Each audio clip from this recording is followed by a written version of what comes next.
اللہ نے کچھ ایسے بندے رکھے کہ جن کے ہاتھوں کے اندر لوگوں کے دلوں کو دے دیا، جن کے قبضے میں لوگوں کے دلوں کو دے دیا، جن کے قبضے میں لوگوں کے دماغوں کو دے دیا، جن کے قبضے کے اندر لوگوں کی روح کو دے دیا، جن کے پاس جانے کے بعد انسان اپنے وجود میں رہتا نہیں ہے، اور انسان کو جو نیڈ ہے وہ نیڈ اہل علم علماء قال سے پوری کریں۔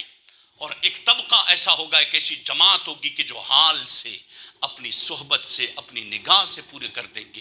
وہ جو طبقہ ہے نا جو دل اور روح کو سکون دیتا ہے، اس طبقے کو طبقہ اولیاء کہا جاتا ہے۔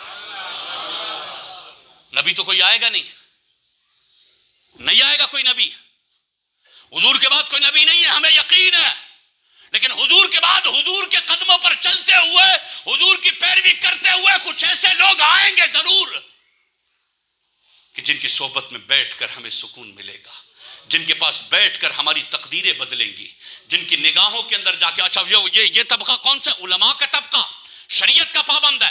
اچھا ہر ولی عالم ہے، یہ بھی ہمارے یہاں یعنی اس موضوع پر جتنی بھی گفتگو کی جائے آپ یقین مانے کم ہے۔ ہمارے ہاں تو ولایت کا تصور ہی الٹ ہو گیا۔ ہمارے ہاں تو چرس پینے والا ولی، بھنگ پینے والا ولی، کپڑے پھٹے ہوئے ہوں ولی سب سے بڑا عالم ہوتا ہے، سب سے بڑا عالم ہوگا، سب سے بڑا مفسر قرآن ہوگا، سب سے بڑا محدث ہوگا، جس کو حدیث نہ آتی ہو، جس کو فہم قرآن نہ آتا ہو، چرس پیے، بھنگ پیے، بیڑی پیے، شریعت کی دھجیاں اڑائے، نماز نہ پڑھے، اللہ کی عزت کی قسم یہ سامنے قرآن ہے، وہ ولی نہیں ہے۔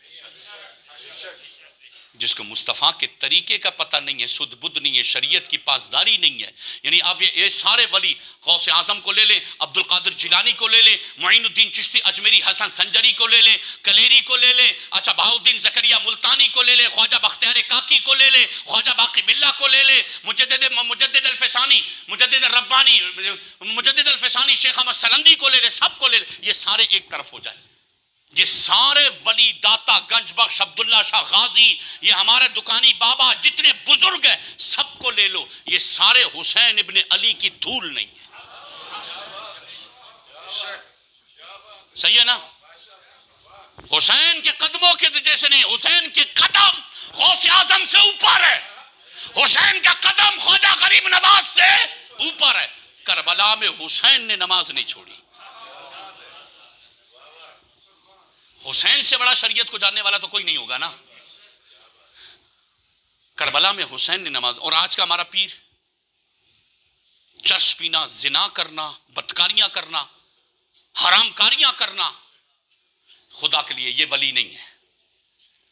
یعنی ہماری پچھلا ایک المیہ آپ کو بتاؤں، ہمارا پچھلا پورا ایک ٹائم پیریڈ علماء کا گزر گیا ہے، علماء کے طبقے کا، مقررین واعظین نہیں، علماء کے طبقے کا گزر گیا ہے،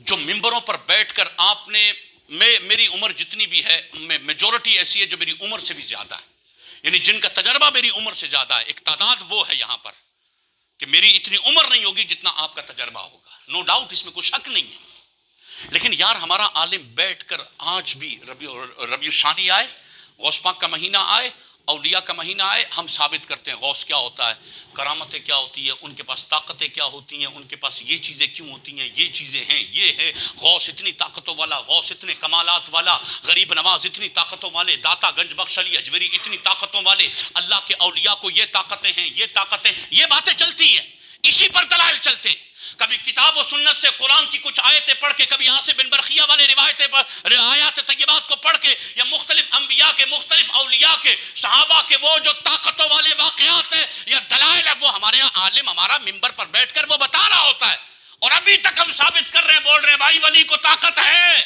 ولی کو طاقت ہے، ولی کو طاقت ہے، غوث کو طاقت ہے، داتا گنج بخش علی اجمیری کو طاقت ہے، خدا نے دی ہے۔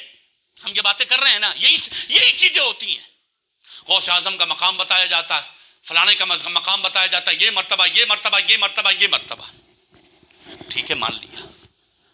ہم کب اس بات پر آئیں گے کہ ہم ان کو ایکسپٹ کرنے کے بعد جو انہوں نے کہا ہے وہ کرنے پر کب آئیں گے؟ اس پر ہم کب آئیں گے؟ غوث پاک کو جو اللہ تعالیٰ نے کرامتیں عطا کی، غوث پاک کو جو مقام عطا کیا، غریب نواز کو جو مقام عطا کیا، مجدد الفسانی کو جو مقام عطا کیا، شہنشاہ نقشبند کو جو مقام عطا کیا، مان لیا کرامت شرطیں بھی مان لی، مقام و مرتبے. اچھا یہ مقام و مرتبے اس وقت تک، یہ بات ہمیشہ یاد رکھیے گا، یہ ولیوں کے، غوثوں کے، کتبوں کے، ابدالوں کے، اولیاء کے، ان کے مقامات اس وقت تک سمجھ آتے نہیں ہیں جب تک دل پاک نہ ہو. نہیں آتا سمجھ. اب لاکھ قرآن پڑھ کے سناؤ، لاکھ آپ قرآن پڑھ کے سناؤ، حدیثیں پڑھ کے سناؤ، جب تک دل پاک نہیں ہوگا وہ ایکسیپٹ ہی نہیں کر رہا. وہ بیسک تھیوری کو اس نے کائنات کے نظام کو اپنی عقل کے مطابق پڑھا ہے، وہ اپنی عقل کے مطابق سٹڈی کر رہا ہے. اور پیش نظر جب کتاب و سنت کے قانون ہو، ہاں نظام رب ہے. اصل تو کمال ہے نظام رب کو سمجھنا. مالک نے طاقت دی ہے، ٹھیک ہے، مالک نے طاقت دی ہے. مالک نے غوث کو طاقت دی ہے، ہاں غوث کو طاقت دی ہے. مالک نے فلانے کو طاقت دی ہے، ہاں دی ہے. نبیوں کو دی ہے، ہاں دی ہے. ہلکا سا ایک سادہ سا جملہ تھا کہ مالک جس کو دے دے اس کو مان لے.